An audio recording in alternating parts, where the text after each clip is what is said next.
É necessário iluminar os cristais, porque de outra forma permanecem escondidos e não se consegue localizá-los. Após a análise, o médico forense lançou literalmente uma nova luz sobre o caso. Cheguei à conclusão de que os rins continham inúmeros cristais de material oxálico, o que confirmava a ingestão de glicol de etileno nos dias anteriores à morte. O Dr. Chinua provara assim que Frank Rodrigues fora vítima de glicol de etileno, um veneno mortífero. O laboratório de toxicologia concluiu que Frank ingerira não um, mas 2 venenos diferentes. A causa de morte oficial foi toxicidade devido a luendro e glicol de etileno. A vítima terá sofrido paragens respiratórias, problemas cardíacos e convulsões até finalmente morrer. Entretanto, as investigações relacionadas com Angelina davam os seus frutos. A suspeita de que Frank estaria coberto por uma apólice de seguro revelou-se correta. Os detetives descobriram que, pouco depois do casamento e a pedido de Angelina, Frank fizeram um seguro de vida no valor de $250 mil. Os agentes continuaram a escutar os telefonemas de Angelina para o centro da North Mission Road. Simultaneamente, decidiram investigar a misteriosa chamada que a prevenira da presença do anticongelante. Mas a sua fatura telefónica não apresentava nenhum registro da dita chamada. Telefonemas inexistentes. Referências a venenos. O dinheiro do seguro. Os detetives possuíam agora um cenário arrepiante acerca do que realmente acontecerá a Frank Rodrigues. Primeiro, Angelina tentara matá-lo com luendro. No entanto, o luendro só conseguiu enfraquecê-lo. Mas Angelina não terá ficado por aí. Foi o anticongelante que acabou por matá-lo. Em 2004, Angelina foi julgada pelo assassínio do seu marido. Declarou-se inocente e proferiu um intrigante discurso de arrependimento. I lived my life with integrity. I broke and made a few terrible, stupid mistakes, which I regret very much. O julgamento dos Rodrigues ocupou as primeiras páginas dos jornais. Susan McRoberts cobriu o caso que revelou os múltiplos ataques de Angelina à vida do seu marido. Fê-lo por dinheiro. Ela estava decidida a matá-lo, de uma forma ou de outra, e não descansaria antes de o conseguir, o que acabou por acontecer. Devido às provas relativas à luendrina e ao glicol de etileno, assim como ao comportamento incriminatório de Angelina, o júri considerou-a culpada de homicídio em primeiro grau. O juiz William Pounders condenou-a à morte. Over the past 20 years, I've never seen a colder heart. Para a família, pelo menos, a decisão trouxe alguma paz. Após o julgamento ter sido concluído, ficámos felizes por ter sido feita justiça. O mistério da morte de Frank Rodrigues foi desvendado. O envenenamento por luendro e os cristais escondidos derivados do anticongelante foram detectados no centro de North Mission Road e constituíram provas cruciais para a condenação de Angelina Rodrigues. Atualmente, ela é uma das 15 mulheres que se encontram no corredor da morte da Califórnia. O seu caso continua a ser um dos mais famosos dos ficheiros do Centro de Medicina Legal de Los Angeles.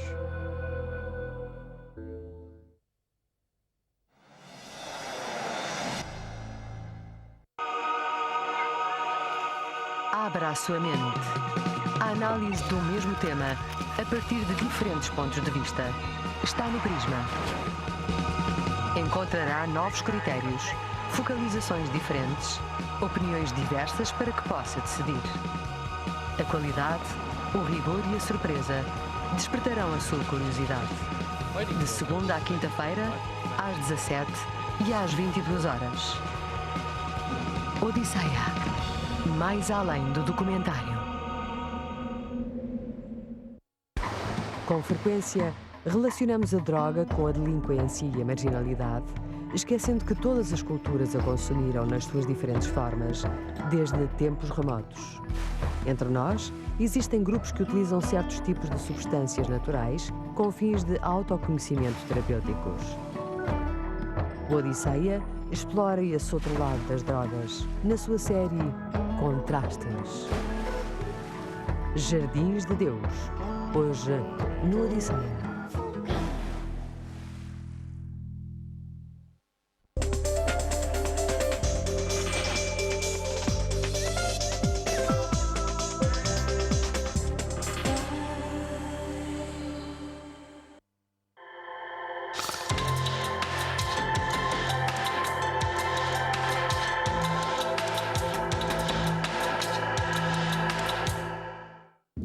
História dos alimentos.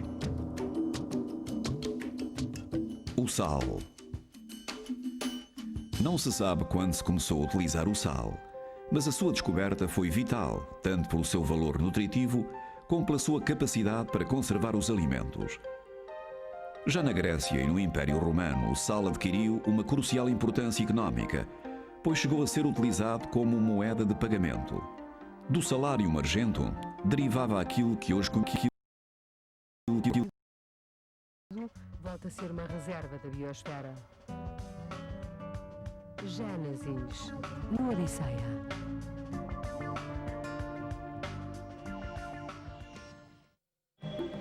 As recentes guerras empreendidas pelos Estados Unidos contra alguns países muçulmanos levaram a Arábia Saudita a um difícil ponto de equilíbrio entre o apoio ao seu aliado ocidental e a pressão de boa parte da população. Khaled abraçou a bandeira do radicalismo islamita. Selva Al-Azhar é a primeira mulher médica do país e Naya Taher, uma economista empenhada em melhorar a situação geral. Todos eles nos ajudarão a compreender o que se está a passar em Arábia Saudita, famílias em crise, no Odisseia.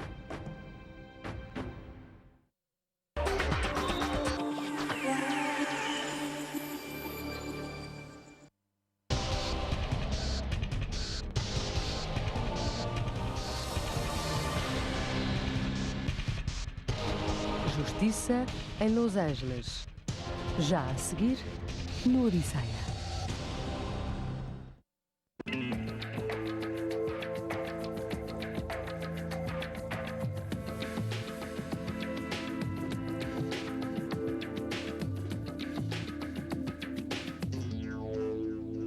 Justiça em Los Angeles. Mistério em Hollywood.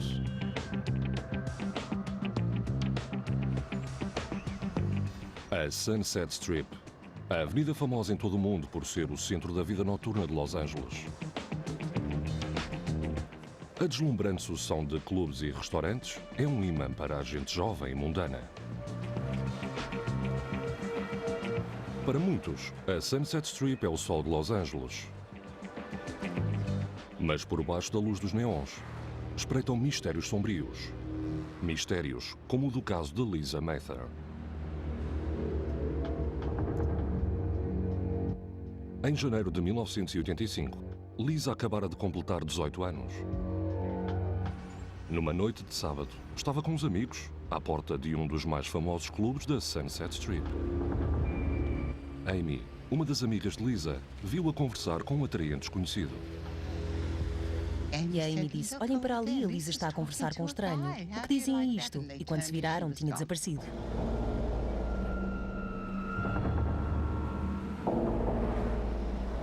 Lisa eclipsara-se. Teria entrado num dos clubes com o seu novo conhecimento? Ou ter-se-ia metido em apuros? Betty, a mãe de Lisa, só deu pelo desaparecimento da filha no dia seguinte. Telefonei imediatamente para a polícia.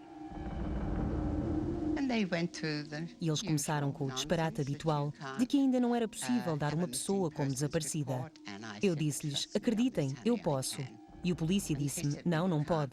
Só daqui a 48 horas. E eu respondi: escute, a minha filha não voltou para casa ontem à noite. A polícia investigou o caso, mas não obteve quaisquer pistas. Betty Mather não desistiu. Enquanto as horas se transformavam em meses, ela organizou toda uma campanha, distribuindo panfletos, aparecendo em programas de televisão e até tentou uma vidente. Tudo em vão. Não surgiu qualquer pista. Quase 2 anos depois de Lisa ter desaparecido, um indivíduo resolveu ir passear para uma ravina arborizada chamada Coldwater Canyon. A ravina fica no centro da cidade, mas está isolada por encostas rochosas e uma densa vegetação arbustiva.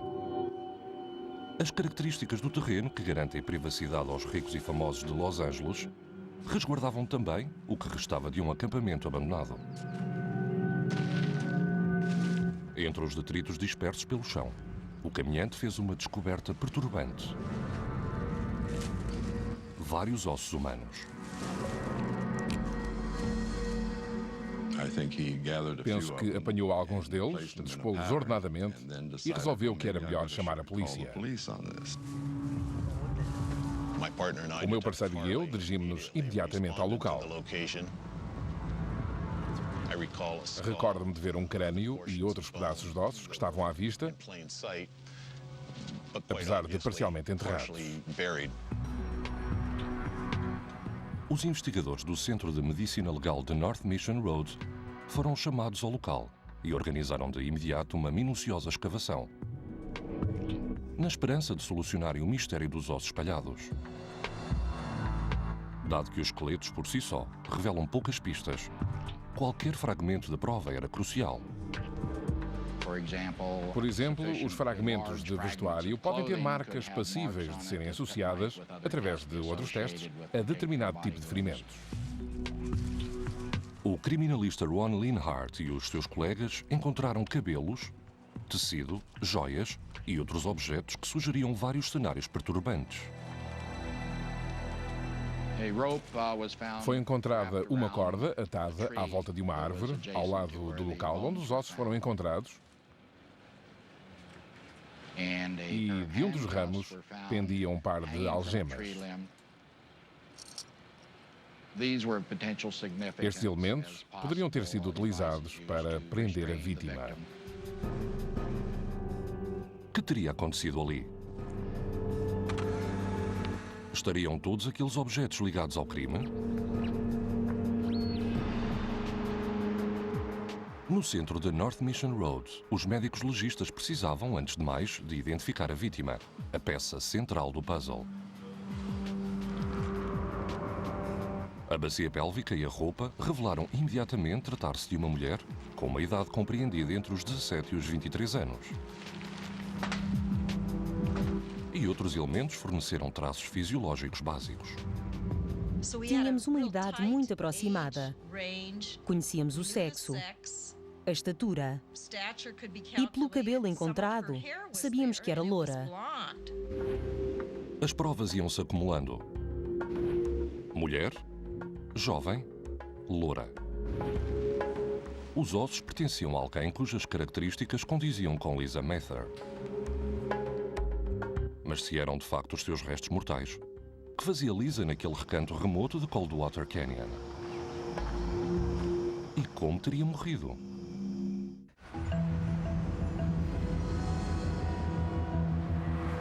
Uma jovem de 18 anos chamada Lisa Mather desaparece da Sunset Strip. 2 anos mais tarde, numa ravina, alguém encontra um esqueleto misterioso numa cova pouco profunda. Seriam os restos mortais de Lisa Mather? A descoberta foi investigada como um possível homicídio. Era evidente que restos mortais, parcialmente enterrados, não eram algo habitual e indicam certamente que não se tratou de uma morte acidental ou de suicídio. No centro da North Mission Road, os investigadores intensificaram os seus esforços para determinar a identidade do esqueleto.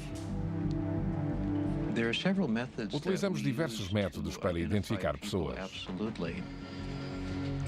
No caso de um esqueleto, não podemos utilizar a aparência física ou as impressões digitais, porque já deixaram de existir. Um destes métodos é consultar o registro de pessoas desaparecidas para tentar encontrar uma correspondência. A idade e o sexo dos restos mortais eram os mesmos de Lisa. Mas como poderiam os investigadores obter a confirmação? Foram então pedidos os registros dentários de Lisa para serem comparados com os dentes do esqueleto. Se olharmos para este segmento da radiografia, vemos um objeto bastante opaco, que estou agora a apontar. Uma característica clara. A raiz de um dente de leite, ainda inserida no maxilar, foi detectada em ambas as radiografias. Vemos um objeto opaco na mesma posição e no mesmo ângulo que nas radiografias pós-mortem. Perante outras características coincidentes, os registros dentários puderam confirmar a identificação. O esqueleto tinha agora um nome. Tratava-se dos restos mortais de Lisa Mather. O detetive Sachs telefonou e disse: Betty, acho que encontramos a Lisa. Perguntei se tinham a certeza e ele respondeu sim. Foi surreal. Mesmo quando estão completos, os esqueletos só fornecem respostas limitadas quanto à causa da morte. E neste, faltavam alguns ossos fundamentais. No entanto, um dos ossos tinha uma história possível para contar. A omoplata de Lisa estava perfurada. Um orifício na omoplata pode, de facto, neste caso, estar relacionada com a causa de morte. Pode ser o orifício de passagem de uma bala. Podia ter sido feita pela erosão ou provocada pelo atacante, mas não havia maneira de o provar. A omoplata não forneceu qualquer indício. Tudo o que os investigadores sabiam era a identidade da vítima. E havia outras questões perturbantes por responder. Como é que Lisa tinha ido ali parar? O que é que lhe acontecera? Estudámos cuidadosamente cada possibilidade. Fizemos tudo o que podíamos, mas não chegámos a nenhuma conclusão. Não podíamos determinar a causa da morte através do estudo do esqueleto. Embora o rastro fornecido pelas pistas não estivesse a conduzir a lado algum, os investigadores tiveram uma ajuda inesperada. Uma informação fornecida por um colega da Brigada de Violações da Polícia de Los Angeles. O detetive Lou Berman falou-nos de um violador em série que fora preso alguns anos antes na mesma área. 2 semanas depois de Lisa ter desaparecido, tinham preso um vagabundo em Coldwater Canyon. O homem fora acusado de ter atacado sexualmente 2 mulheres no mesmo local, onde mais tarde os restos mortais de Lisa foram encontrados. O vagabundo chamava-se Edmund Matthews e vivia numa tenda. Os investigadores puseram-lhe a alcunha de O Conde, porque ele usava uma capa preta, como a do Conde Drácula. Os seus hábitos predatórios faziam jus ao nome. Edmund Matthews usava uma artimanha para atrair as raparigas que frequentavam a área de Sunset Strip. Dizia-lhes que as ia levar a casa de uma celebridade onde estava a decorrer uma festa. Quando as vítimas percebiam que tinham sido atraídas a uma armadilha, era tarde demais. Teria Lisa sido atraída pelo mesmo homem e sofrido o mesmo destino? Seria Matthews o mesmo homem com quem a amiga de Lisa a vir a conversar na noite em que desaparecera? Como é que os investigadores podiam provar que Lisa era uma das suas vítimas?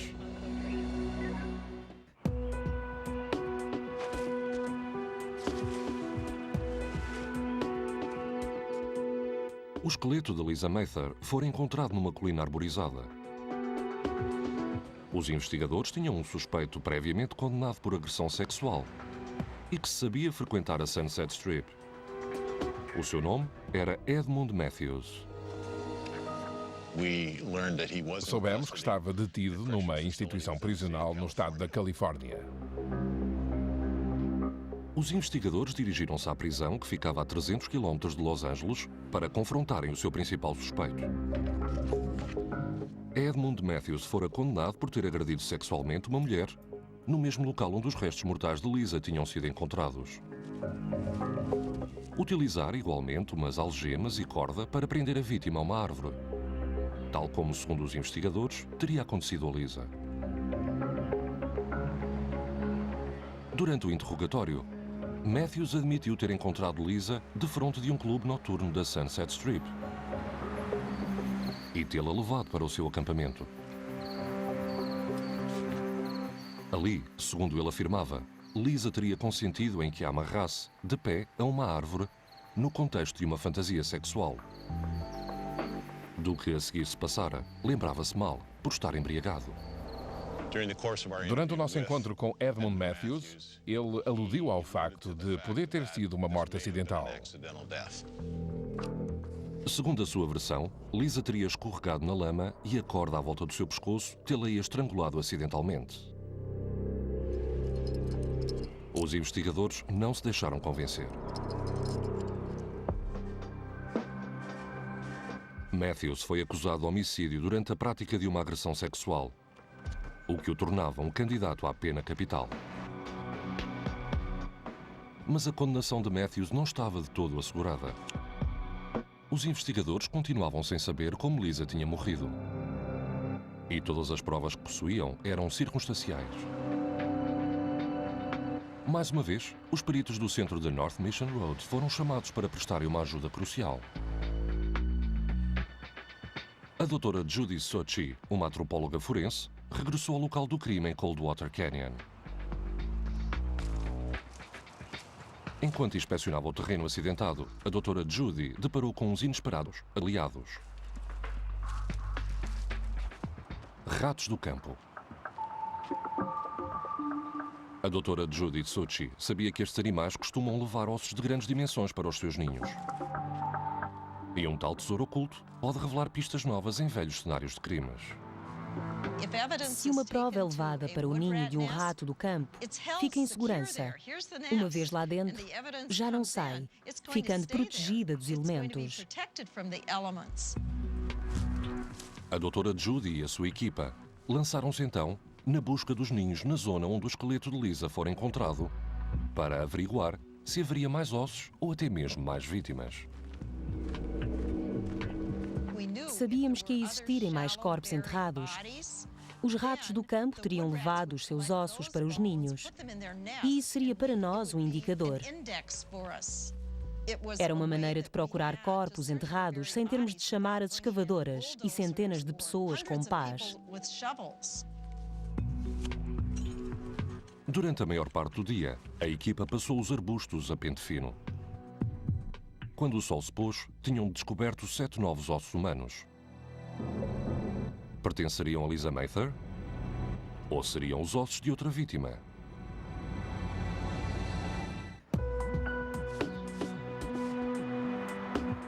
Em busca de novas pistas que ligassem o acusado Edmund Matthews à morte de Lisa Mather, uma investigadora do centro de North Mission Road tinha examinado novamente o cenário do crime, tendo encontrado mais ossos. Pertenceriam a Lisa? Ou a outras vítimas? E seria Matthews o responsável? A antropóloga forense Judy Sochi levou os ossos para o centro de North Mission Road a fim de os examinar. A conclusão foi que pertenciam a uma mulher com uma idade entre 17 e 23 anos, encaixando-se assim no perfil de Lisa Mather. A descoberta de que os novos ossos estariam ligados aos anteriores sugeria tratar-se de uma única pessoa. Os ossos recém-descobertos pareciam ser os que faltavam no esqueleto de Lisa. Não foram encontrados ossos de mais nenhuma vítima. Quando o julgamento de Matthews começou, a doutora Judy Sochi foi chamada a testemunhar contra ele. Apesar de ter já participado em diversos julgamentos, este afigurava-se de certo modo diferente. Não gostei do aspecto daquele homem que estava sentado à minha frente. Esperava que o procurador tivesse provas suficientes para garantir que ele ia ficar na prisão e não a rondar a minha casa. As provas circunstanciais eram fortes.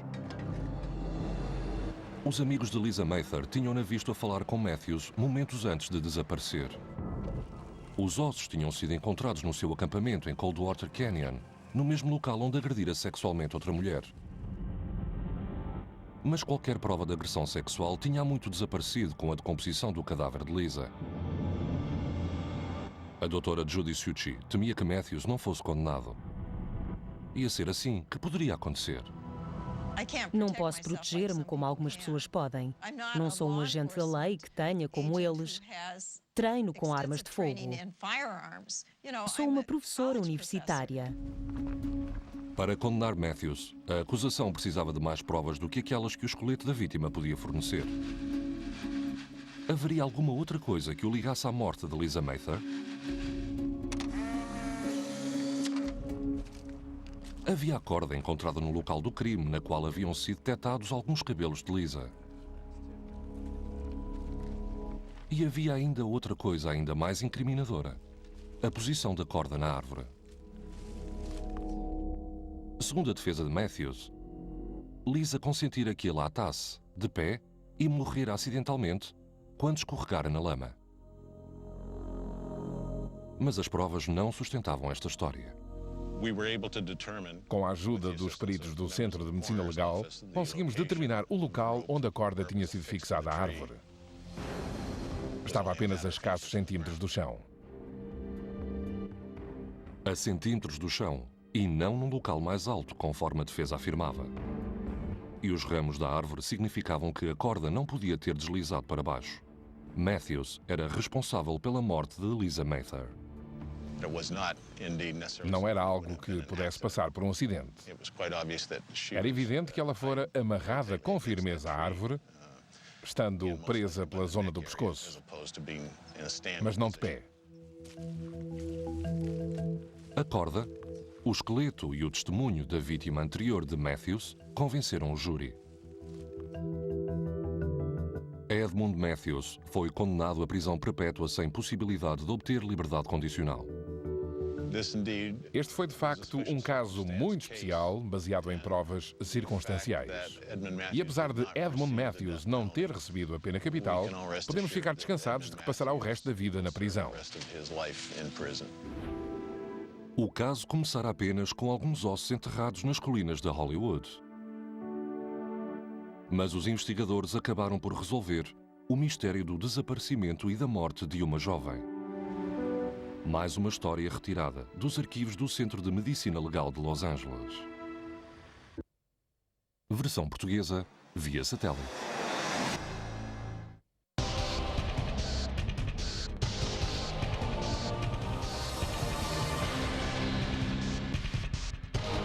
Justiça em Los Angeles. Já a seguir, no Odisseia. Em outubro, o Prisma, de segunda-feira 26 a quinta-feira 29, traz-lhe 4 documentários sobre natalidade, sexo e poder. O Vaticano e o sexo. Religião e política. Profissão: mãe de aluguer. Ventres maternos no mercado. Crianças do Decreto 770. Ceausescu e a natalidade. Abuso ginecológico. Abusos e violações na consulta médica. Em outubro, especial Natalidade, Sexo e Poder, no Prisma do Odisseia. Enterrado nos campos da Grã-Bretanha, há tesouros de incalculável valor histórico ainda por descobrir. Foi esse o caso da taça Ringlemere, de ouro maciço pertencente à Idade do Bronze. Não são poucos os britânicos que se aventuram pelos bosques armados com pequenos detectores de metais, na esperança de encontrarem um tesouro oculto que mais tarde peritos do Museu Britânico datarão e catalogarão através de métodos químicos e forenses. É assim a busca dos tesouros escondidos no Odisseia.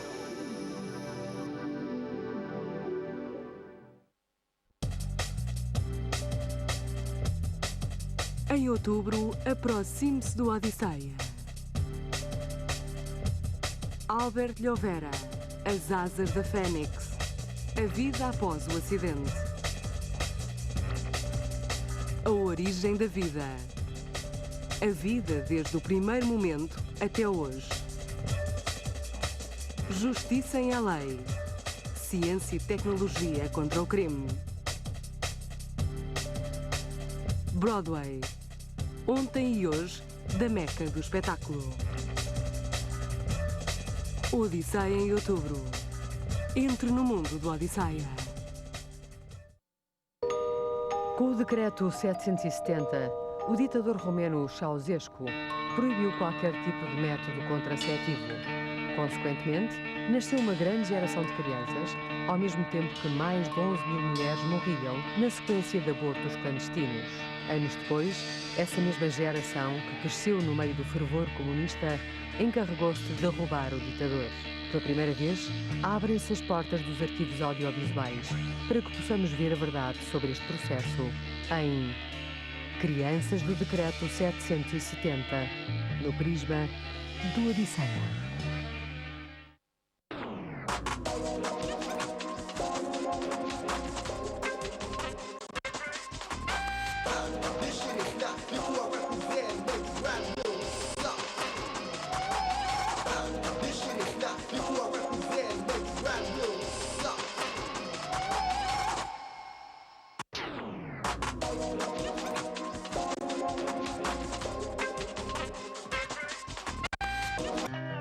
Alberto Llovera, As Asas da Fênix, dia 28, Odisseia.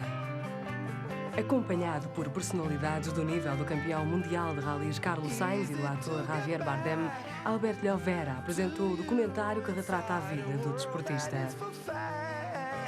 Desde que no slalom gigante das Olimpíadas de Sarajevo, Llovera sofreu um acidente que lhe provocou uma gravíssima lesão na medula, a história deste desportista tornou-se uma lição de força e integridade contínuas. Penso que é uma pessoa extraordinária pela naturalidade com que encara tudo, pela sua atitude perante a vida. Pela sua forma de